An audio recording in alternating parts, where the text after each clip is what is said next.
Welcome to the Shower Epiphanies podcast, where we explore your hidden thoughts and desires, revealing your greatest drop the mic moments. Now, here's your host, Art Costello. Welcome to the Shower Epiphanies podcast. I couldn't be more honored today to have Lisa Cherney with us. I met her at the New Media Summit in San Diego, and she struck me, and I have this thing about, I don't know if it's classifying or what you want to call it, but I classified Lisa as bold, beautiful, brash, and ballsy. Oh, I like that. She is dynamite. I just loved her from the stage. She's so polished. She's spoken on many, many, many stages. She has her own podcast that's called Get Effin' Real, which, if you know my podcast, we have not dropped an F-bomb on the show once.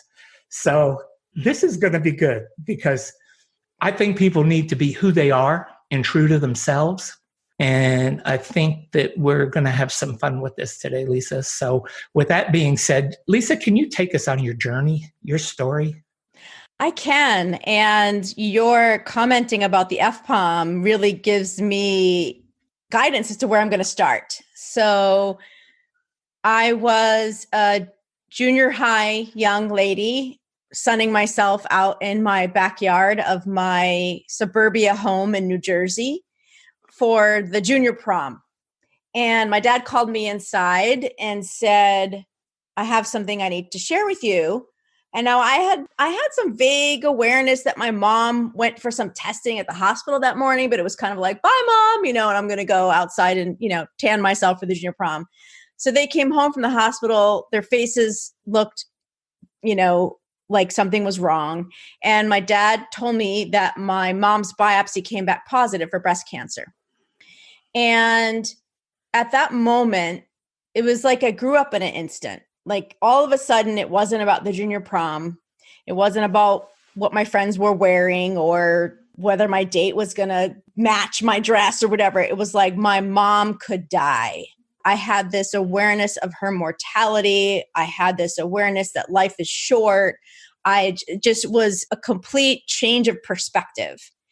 And from that moment on, I had the awareness of, I need to make sure that I am enjoying my life because you just really don't know. You just do not know. And so my mom went through chemo and quote unquote battled cancer, for probably about a year. After that, she wound up having one of her breasts removed, and she became quite a different person after she survived that. She became bold, beautiful, brash, and ballsy.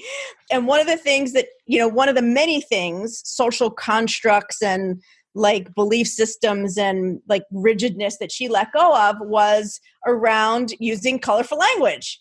And, it was like this before and after, like before cancer, it was like, oh, Lisa, and I have a younger sister who's 5 years younger, it was like, oh, Lisa, Jennifer, watch your mouth. Like, oh, watch your mouth. It was like, watch your mouth. She was like police, this policing kind of energy. And then afterwards, she's like, say whatever the F you want. Like, I do not care. That is not important. I kicked cancer's butt and I'm not going to edit myself anymore. And so colorful language was fully acceptable in my house, into my, senior year of high school. And from then on, and I didn't use it because I could. It's really it's just more words for self-expression. And I could share more later on about why I chose to put the F word in the name of my show and in my movement.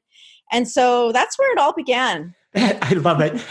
You touch my heart because in 2006, I lost my wife of 35 years to ovarian cancer. And I do know that moment when you hear those words, it came back positive. It is life-changing. It does change perspective. For me, it really actually started a long time ago because when I was 18, I went to Vietnam as a Marine. And that opened up my eyes that life was not about Art Costello, that it wasn't this elongated event. Life can be a matter of moments. And I learned at a very early age to live life in the moment. And I think that that's the biggest lesson that I took from Vietnam. but I understand your feelings about it. And it is, people don't know who haven't experienced cancer or a close death in their family, don't know the magnitude of perspective change in their lives, because boy, it changes our perspective. It makes it real. And now I understand the get fucking real part of it, because it does. It doesn't matter. Words hurt. And I've done a whole podcast on words, but what hurts more is not being authentic to who you are and to the feelings that you have and your expressions of them. I tell people all the time, I love you. Me too. You don't get those chances all the time. And when you run into people that, for me, it can be somebody in a subway, it can be on a bus, it can be on a podcast, it doesn't matter. I run into people that I just genuinely find love in my heart for that person, and I express it. A lot of people can't handle it. It's true, they can't. I say I love you to my clients. And, one of the ways that I know that I'm supposed to be working more closely with people is when I do feel that love in my heart.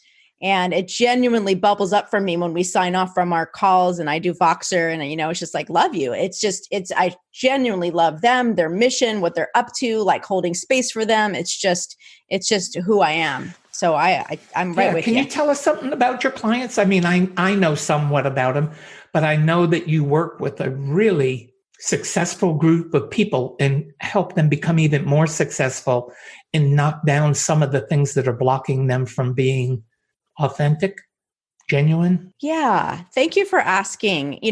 I have been an entrepreneur for 20 years, and I've been working with folks that are mission-based, purpose-based, passion-driven, those types of folks, usually selling or marketing themselves.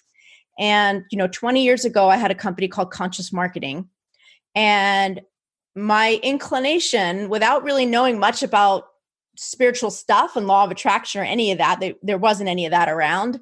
There was no social media, y'all, if you can think back that far. But I knew when corporate America kicked me out and I decided to do my own thing, I realized that what I needed to help people was to authentically express their passion about what they were doing and who they were, so that people that they really wanted to help could say yes, and that they knew what they were saying yes to, and that they were attracting people that really appreciated them. And that's all. Like, I used all my marketing and training and selling background from corporate and advertising, and I started to focus it on entrepreneurs, but I knew it was different for them. It was so personal. So conscious marketing was about getting people out of their head and into their heart to find those words. So if you fast forward now, my 20-year journey of doing that and also having my own personal evolution in the process, because that's how it happens for the mission-driven entrepreneur, we're just, we're growing and changing, evolving, and so is our business. So now, after holding space for 6 and 7 figure business owners or people that are wanting to surpass those milestones, I have a beautiful study of hundreds and hundreds of these folks and holding space for them over long periods of time, like year-long, sort of like inner circles, masterminds, those types of things. And I got to see how they got in their way. Over and over again, I would find myself saying the same things or asking them the same things. And so a year or so ago, when the GFR mission was birthing and bubbling up through me, I realized that that's the space that I wanted to, I wanted to hold that space, like the space before they can have, the brashness and the ballsiness to put their marketing out in a way that they want or have a sales conversation the way that they want. They had to really look at, how am I not authentic? How am I not speaking my truth? Where am I in my own way? And that's where these 12 GFR Commandments came about, that I'm sure we'll talk about more here. And that's where I realized I needed to help these mission-based folks get real. But Art, get real was just not urgent enough. It wasn't in your face enough. And as my husband liked to say, it wasn't Jersey enough.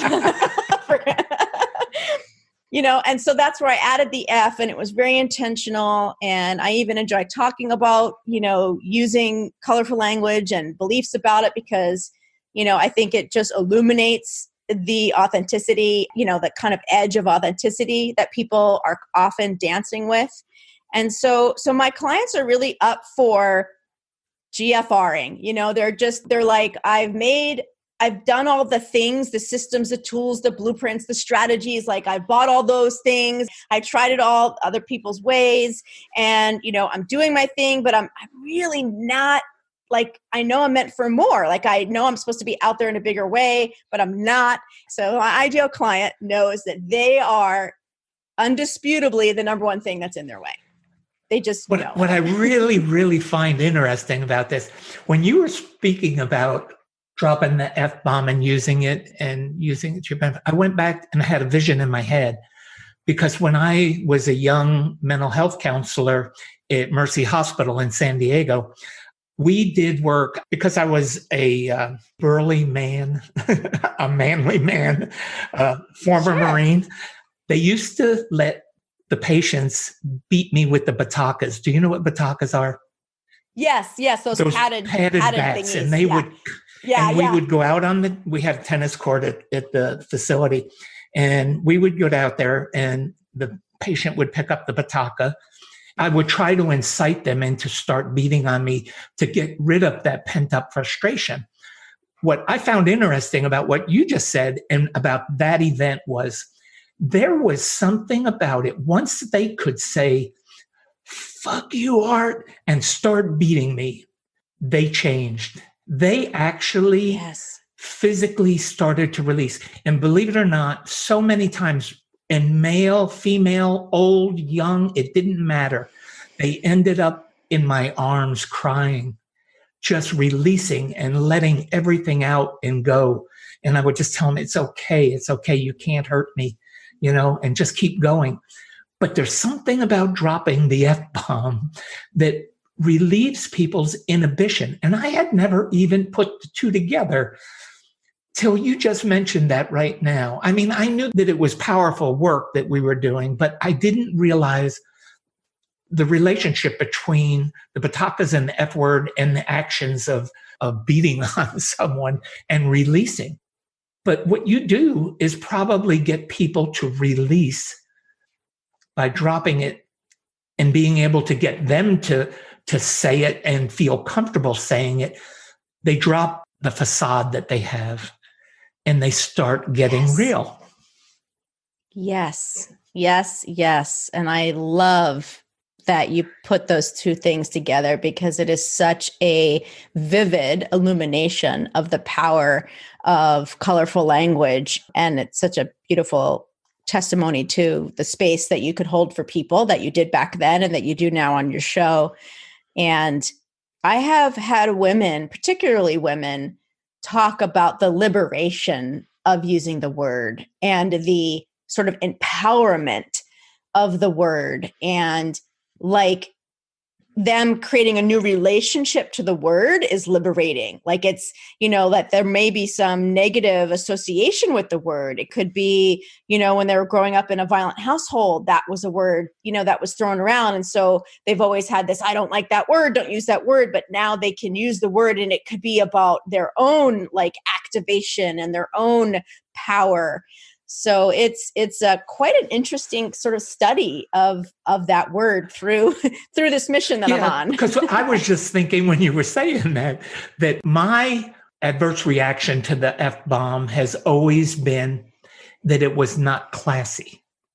That somebody who used it wasn't educated, and of course I'm 72. So, I come from a whole different generation.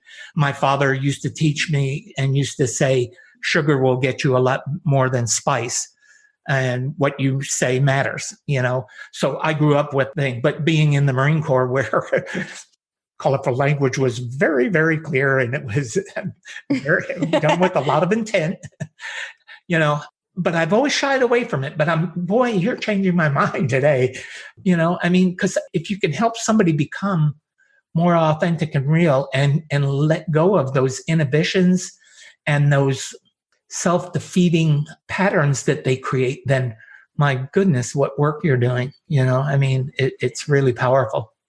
So I love that you're having that illumination and adding the element of, it not being classy is, and I know the show is about really unearthing where the origin of our beliefs and our stories. And so, it's interesting, just that one word, we can have a whole show, on the story that we create around that word, and to put on it a classification or a socioeconomic label. And of course, if our parents want us to, make it better than they did or have more than they did, they're going to give us rules and things to follow that have us, that they believe will help us create the life that they want us to have. And it's interesting that language and speech can play into that.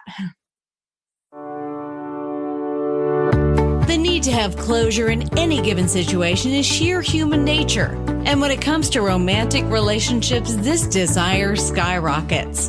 Has your previously failed relationship left you in immense pain? It's not uncommon for people to shy away from a new relationship after their first one fails miserably. The fear of the unknown makes them hide in a shell to prevent any future heartbreak. Relatable? Despite wanting to love and be loved, you can't take the plunge if your mind and heart are still locked somewhere in the past. Maybe you aren't aware of the power of releasing the past, or perhaps you don't know how to do it. Art Costello in his online course teaches the art of moving on from bad places to happier, more stable ones. This course can change your life for good, helping you beat all kinds of negativity on the road to eternal bliss. Sign up now before the gloominess gets the better of you at expectationacademy.com. Well, the other thing that was interesting, when we started the show, you said that you were from New Jersey. I was born in New Jersey. You were? Where? That is so hysterical, because I was born in Morris County, which is just the county below where you are in Bergen County. And that's funny. Yeah. My husband often loves to joke about my Jerseyness, and, I got to add Jersey to everything. Well, that's what I was just going to talk about, because, when I go back to New York City and I'm around New York, you hear the F-bomb dropped a lot more than you do when I'm in California. And it must be really interesting for you, moving from New Jersey. But I was here in Texas and in Austin, and we had a neighbor that moved from New York City to Dripping Springs, Texas, where my ranch was or is. And my late wife was such a prim and proper San Diego girl. I mean, you did not drop the F-bomb. I mean, it was, and everything was prim and proper. Well, this lady from New York moved in down the street, and her husband walked up to introduce themselves, and we walked out to meet him, and we brought him in our house. Every other word out of her mouth was the F-bomb. Do you know my wife never talked to her again? Never talked. They were wonderful people. And I tried to explain to her, I said, some parts of the country, it's part of the vernacular, and it's how they are, and don't judge, they're very fine people. They're great and all that. But she couldn't get over it. She had a very difficult time ever getting over anything that was done that she did not think was prim and proper. But it comes from her Puritan father, who would not let her sit down cross-legged in pants or any outfit in their living room.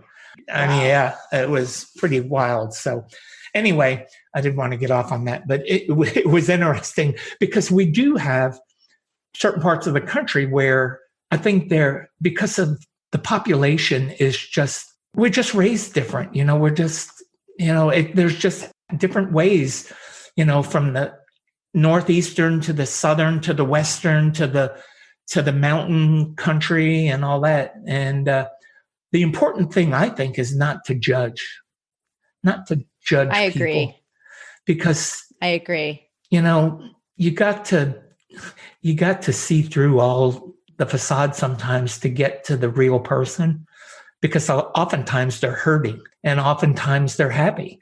And it's for us to just tap into what they are at the moment and live it and be there for them no matter what. I mean, that's what friendship's about. That's what relationships about, all that. So yeah, I totally agree. It's something that I talk to my daughter about probably on a day-to-day basis, to keep her mind open when she's having certain interactions, whether it's with a teacher that she's not happy with, or, a peer or a coach, to widen her scope of, oh, they're mean, they're nice, they're cranky, they're, whatever it is, to like, they're people and they're having an experience, and, to give, context, so that, and of course this is giving her self-love, right? So if she could be allowing and appreciating of other people's circumstances and experiences, in my experience, I believe that breeds self-love and self-acceptance. Powerful. I mean, I'm glad that you're able to teach your daughter that. I try to teach my granddaughters that. I have 4 granddaughters, and, I'm trying to teach them all that, this social media and all the different things, the TikToks and the things that you see now that are just so, I don't want to say, I mean, they just don't make sense sometimes with what. It's a very limited, moment, right? Like with no context, really. Well, and there's no filter. I mean, and there's no context to it. Some of it's just video for shock value. But anyway, that's a whole nother thing. We need to do another show. Well, we could do 3 or 4 shows. We totally could. Tell us about, we got into a little bit about how you help clients, but what are some of the obstacles that you do see from them? What do you think the major one is for people that are very successful? What stops them from going that 1 step up, or the 2 steps up, or the 3 steps up? Is there something that really, really resonates with you that you see more often than not? It's such a great question. And it is the gift of birthing GFR and dropping into the distinction of the 12 GFR Commandments, was for me to distill the answer to that very question and my experience over the last 20 years. And so there's 12 ways. And these are not contrived like, oh, I didn't need a lead magnet that I could put out there and I just came up with the stuff. This was like before I even had GFR distinguished, I was like journaling and I was asking myself, how do you help people? And how, what are the problems you're solving? And all the things we ask ourselves when we're, trying to distinguish a new, offering or brand or whatever you want to call it. And these 12 things, materialized.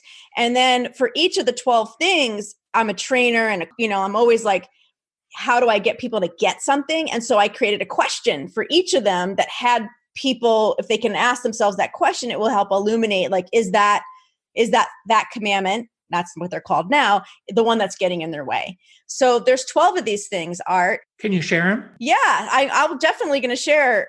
Like, I want to answer your question. So I'm dropping into the one I want to share most right in this moment. And that I think that, is one of the key ones that gets people in the way. And since we're talking about the F word and all that, this is the one that I want to share. And that it's GFR commandment number 3. And so there's a commandment and then a confession question that's sort of about that commandment. So the commandment is, don't worry about being normal, proper, or polite. And the confession question, so you could, your listeners could see if like, oh, is that my commandment? That's going to give me the breakthrough.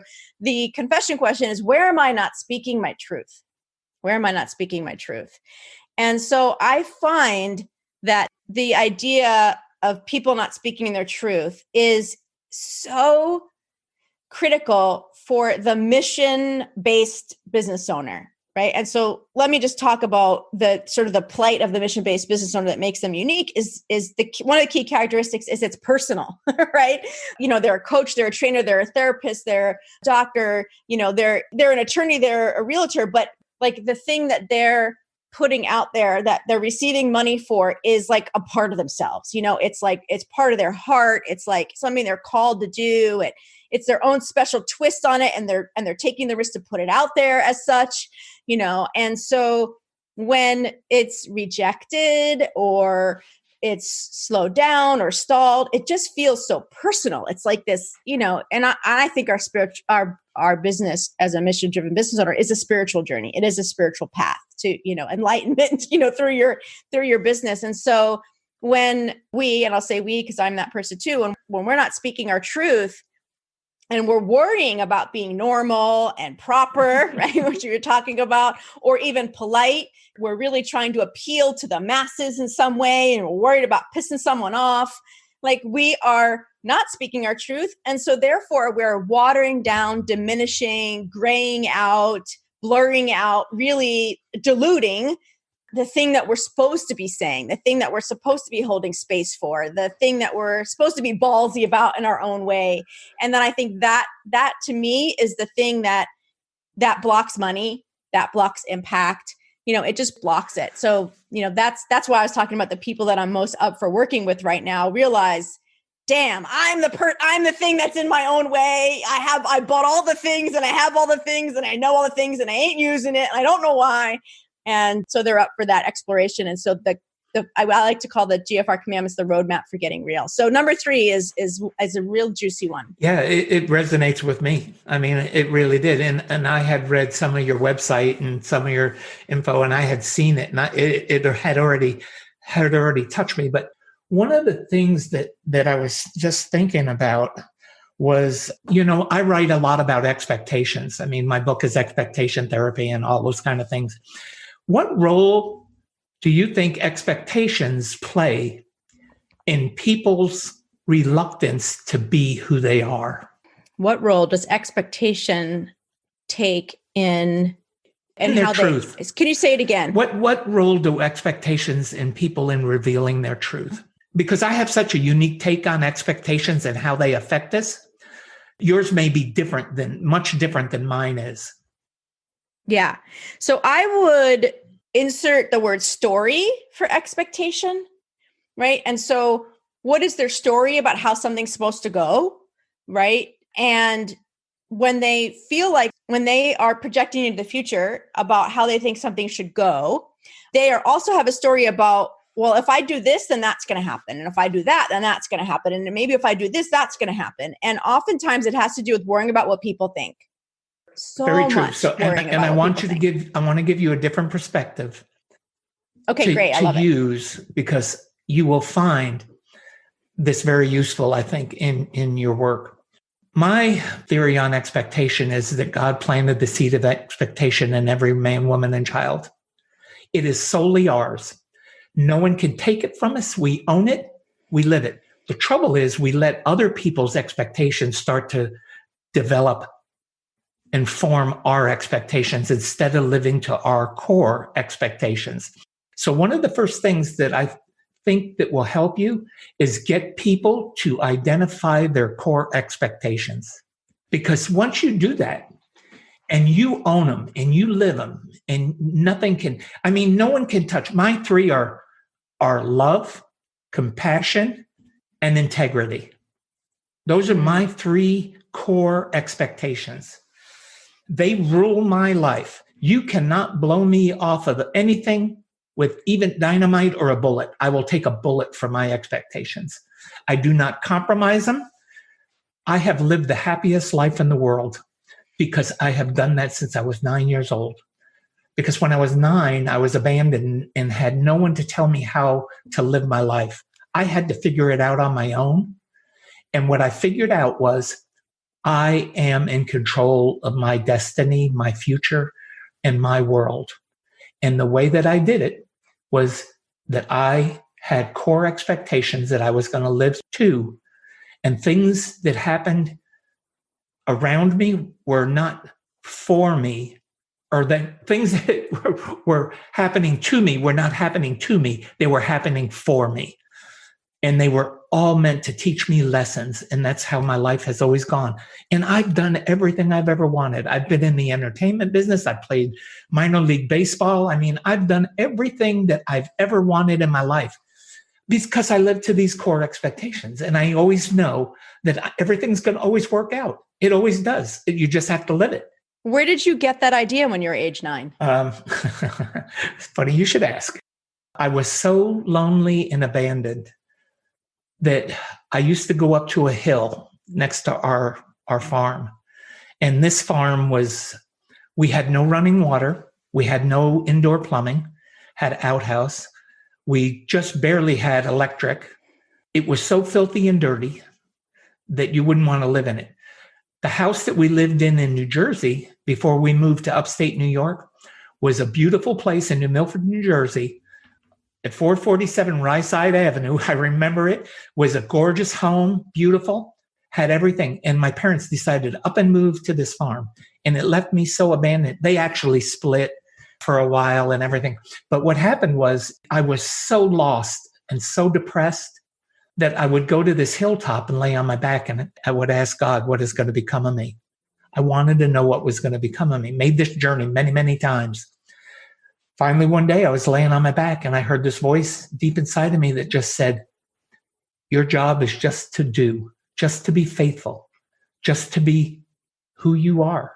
And I made that journey so many times and listened to that voice that it became so ingrained in me that I started figuring it out, that it was my expectations that mattered, not what other people, because where we were was in such a bad place because the people in the town where we lived were so cruel. The teachers were cruel. I mean, we were considered white trash.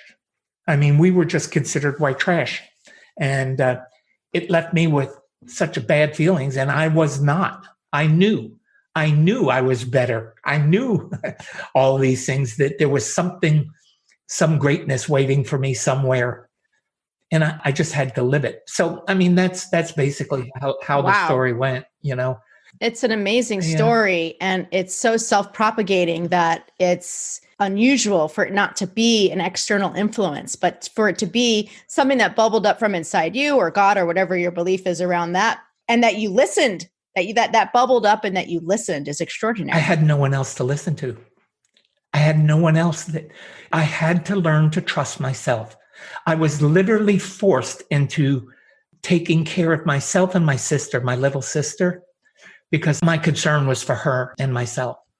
And I learned, and I think that's how I became so compassionate for people. I mean, everything I've done in my life is with compassion for other people. It's one of my core expectations is compassion, you know, and it just works out. It's funny. It's so ironic that what we expect actually manifests itself in our lives. And that's the power of expectation. And that's why when people will identify their core expectations and they will be so solid in them, it is absolutely life-changing. And it's so simple. There is nothing vastly spiritual about it. It is just simple. But, you know, we tend to not want simplicity anymore. We want to complicate life. We got to have all these complicated answers when sometimes the answer is in the simplicity of it. The other part of it for me is I believe in fundamentals. If you want to build a house, you have to have a great foundation. If you want to build a spiritual life, you have to have a great foundation. If you want to build a great business, you have to have a great business foundation. And our expectations are at the foundation of who we are. That's why when we're at New Media Summit, I ended my spiel there with everything starts and stops with an expectation. Because I will challenge you to tell me one thing you do that does not start or stop with an expectation. It's the catapult for our growth as human beings, is our expectations. That's why the caveman was able to survive all of those eons of time in conditions that we would never think of. And why we're going to survive as a nuclear man, because we adapt.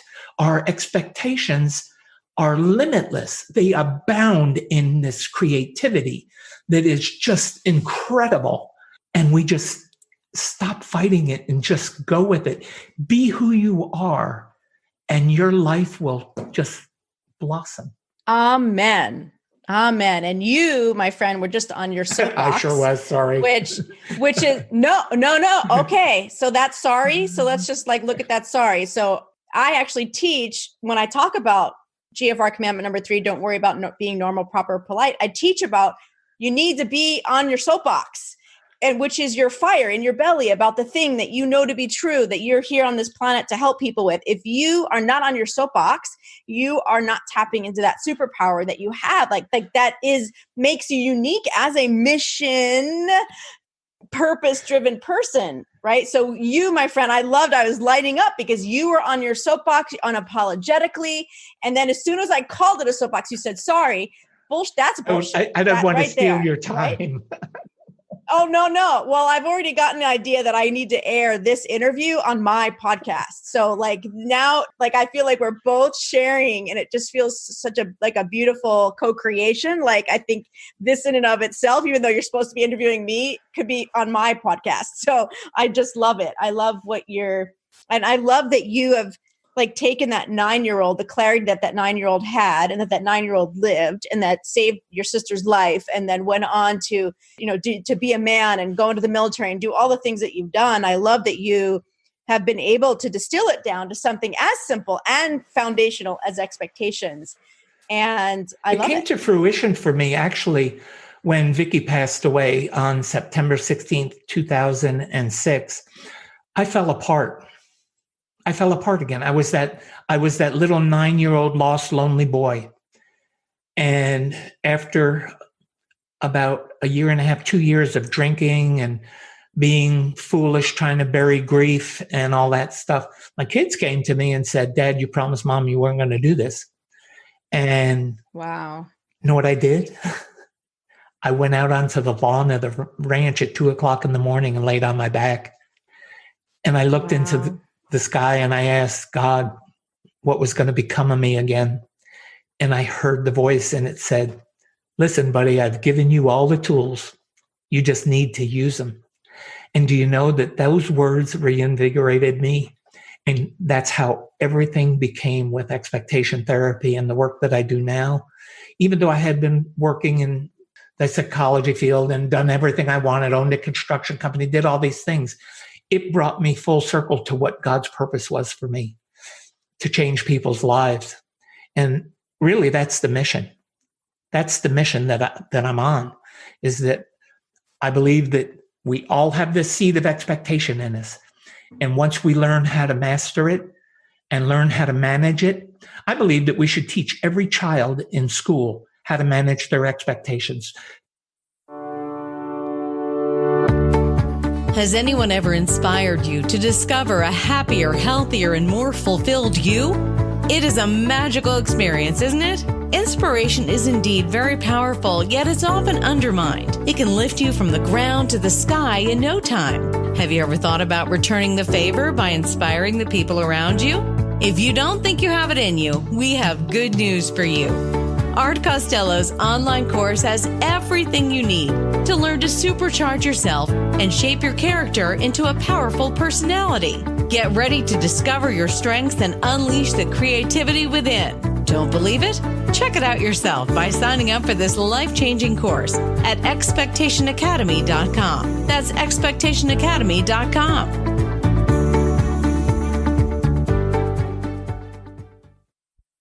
Where does all anxiety and stress come from? Unmet expectations. You want your husband to take out the trash. He doesn't do it. You want your kids to park the car in the driveway to the left side. They don't do it. You want them to be home at midnight. They don't do it. They want, there's any number of things that you can imagine that are unmet expectations when they keep mounting and mounting and mounting, and we don't know how to manage those expectations. That's when we go awry. And then what happens is once you have all this anxiety and stress, we chemically start to break down in our brain. And when we break down chemically in our brain, then the control is almost out of our hands because it's very difficult to go back and recreate those chemicals in our brain, the serotonins and the melatonins and all the different things that are affected by stress and anxiety. But it's very basic. It's very basic. But once we teach children how to manage their expectations, their disappointment will be managed because it becomes what happens when your parents don't do what you want them to do. What happens when your teachers don't do? What happens when your friends don't do it in schools? And what happens if somebody on social media says you're fat and ugly? You either have the choice to believe it, not believe it, or manage it, and figure out what it is. But you got to do something. You can't let it, if it overcomes you and you start letting it affect you by what I call collective diminished expectations. That's how like collective that. diminished expectations are what governments, churches, advertisers use to control the masses. Because once you have control of the masses' expectations, you control the masses. We're seeing it right now in the political arena with all of the stuff that's going on. Instead of doing what's right in the country, we're arguing about all this political stuff. And I mean, there's all kinds of different ways to look at it, but they're trying to manipulate us, both sides. I'm not talking about one or the other. Instead of doing what's right, what is politically right for this country, what is constitutionally right, all that. You know, I get often asked, isn't what you teach very selfish? And I say, no, what it is self-care. I totally agree. And that's one of my core values is self-care and self-love. If you can't love yourself, you can't love anyone else. Exactly. It's got to start. Talk about foundation. If you can't love yourself. That's what it's all about. Yeah. And thank you for sharing about the journey that happened after Vicky passed, because it really illuminates one of the core distinctions. And that's something that I highlight in my GFR podcast, is what I call the GFR wormhole, which is the journey that a mission-driven entrepreneur takes to up-level their business or their mission through their own personal experience, right? So it's that struggle that serves a purpose. And so all of your struggles serve a purpose for you to do all the minor league baseball, entertainment, construction, Marine Corps, mental health counselor. I've been writing them all down. I'm in such awe, that it took you through that whole journey. And I could totally see how the confrontation of your own expectations with your wife's passing, I mean, that's it kind of rocked you to your core. It's like, to reimagine the value of expectations around your life, death is so powerful. And then you, for 2 years, integrating and sort of avoiding the next level of your mission, right? Until thank God your kids confronted you. And now here you are, with, renewed passion and vigor and a soapbox that's taller and, and it's just beautiful. Well, thank you. It's, I just think it's part of my journey. It's the evolution. You talked about how we evolve, and it's part of the evolutionary process that we all go through. What always intrigues me is, and there's a commandment for that, by the good. way. Trust that your struggle serves your mission. Oh, wow. That's beautiful. Don't know which direction you want your life to take? Are you sinking deep down into the pit of uncertainties day by day? So, what's the secret to leading a happy, satisfied life? It's taking matters into your own hands. But what if the matters in question are a total blur? Art Costello's Expectation Academy course aims to tell you exactly how you can get some clarity in your life. This course can be your savior on your journey to reinventing yourself. While you certainly can't plan your whole future ahead, you can definitely control twists and turns your life takes. So what are you waiting for? Sign up for this course now at expectationacademy.com. Get a chance to broaden your horizons and add meaning to your life. That's expectationacademy.com. What really bothers me is that I get very distressed when people don't live their truth. I go out and I'll talk to our man that comes by in the garbage truck and everything. And at Christmas time, I bring them cookies and stuff like that and leave them out there. Used to leave them a 12-pack of beer, but don't do that anymore because I don't want to encourage it. But so I give him cookies now. But he always says to me, he says, your kindness is always just so great. And he said, you just treat me with more respect than anybody that I've ever had on my whole 18 years of doing this job. And I said, it's because you're valuable. I said, it's because I do value you. And he said something to me the other day he said, you said that you value me and that meant the world. He said, but you know what?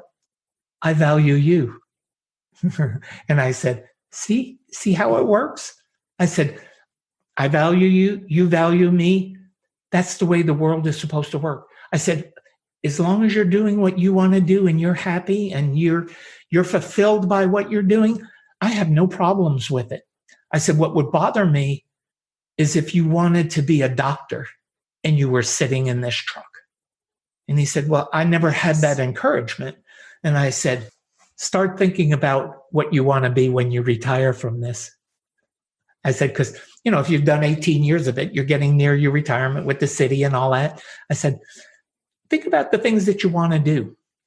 And I've got them thinking. That's awesome. I love that. What a blessing you are. You're that neighbor. you're that one. Well, I just want people to know it's not just him. It's everybody I come in contact with. Well, you're an extraordinary person to take that level of mindful connection with the people around you. Well, I want to support them because I want you to know, because I've done everything, being 72, I can honestly look back at my life and say, I've done everything that I've wanted to do because I do what I want to do. I don't let it stop me. Anything's ever stopped me. Yeah, I can't go out today and, be a catcher on the Dodgers or anything like that.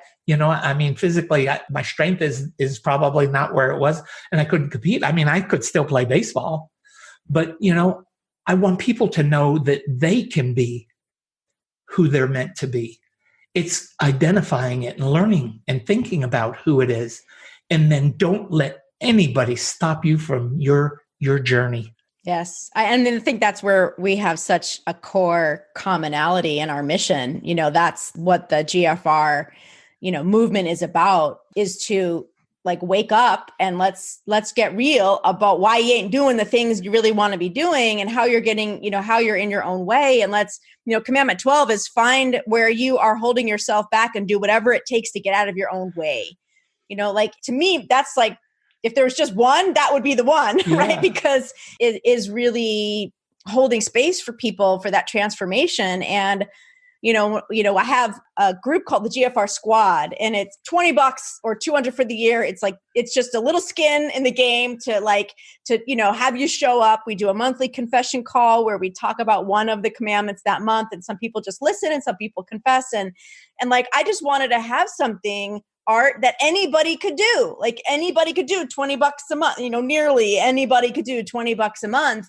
And it's a way to say, you know what, I'm up for it. I'm ready. I see that there's stuff in the way and it's slowing me down. And it's not just about not knowing the perfect marketing strategy. It is me in some way. And so, the GFR Squad that's what that's for. And we got to, in addition to the monthly call, there's a bunch of other benefits. You get a fun, cool sticker for those that get to see the video, my water bottle. And this is a new business model for me to have this, what, the marketers would call a low end membership. I don't care what you call it or what the strategy is or how hard supposedly it is. I know that my people come in and they don't leave. It's one of those, whatever that, there's a funny, I'm a marketer. So I always think there's a roach trap that says, it's like a roach hotel, they check in, but they don't check out.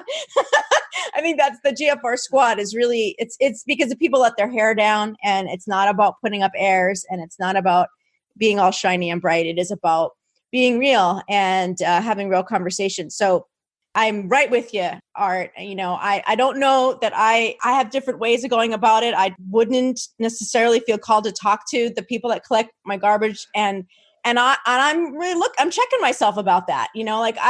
I do feel like I smile and connect with way more people than most people do about my day in a very authentic and present way.